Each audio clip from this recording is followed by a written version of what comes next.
Hello everybody, this is Toys R Us, and for this special video showcase, as you can see, we are of course returning to the Transformers fan home build your own Optimus Prime model, which will end up looking exactly like this here. So as always, let's have a quick look through the magazine cover to cover. We start with the movies. It's starting off with, of course, with Sam's mother there, Judy. Then we've got a Generation 2 little feature, which again is brilliant, and again it covers loads of things in this magazine. We've got a spotlight on Devastator, a G1, and of course movie. And then we move on to, of course, toys. We're up to Decepticon Series 5. Way back in issue 1, they started off obviously at the very beginning. We've got the Decepticons you can see there, the Firecons, the Triggercons, etc. And indeed we're moving on to Optimus's pelvis now. So crotch, groin, whatever you want to call it, it is his pelvis. This one isn't looking too difficult. Fingers crossed it's not. So let's get these pieces out of the bag and indeed start to crack on with it.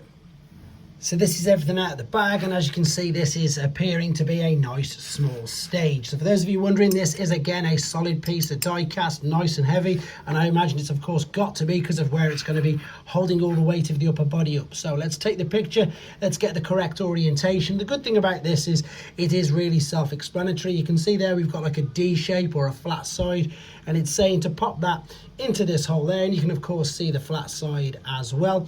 I'm going to hold that in place, and then I'm going to take one of the little screws and we're going to attach it in. Now it is an IP screw, because although you're going through metal, you are actually screwing into the plastic. So again, this gives me another quick opportunity to say thank you to everybody for their continued support watching this. Again, keep your questions coming in, and when I'm doing things like this, just screwing in screws, etc., it gives me opportunity to answer it. So yeah, one of the main questions is, this is going to be about 2 foot tall once fully built.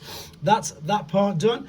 Now we've got this bit to attach, which is this, and again you can see quite self-explanatory. There's the cutout there for what is going to be going around that screw. What I do like about this, or the hole shall we say, is that some of them are pushing and some of them are screwing, but it all seems to fit really easy. So now we've got this, we've got that around there, and now it's quite simple by the looks of this.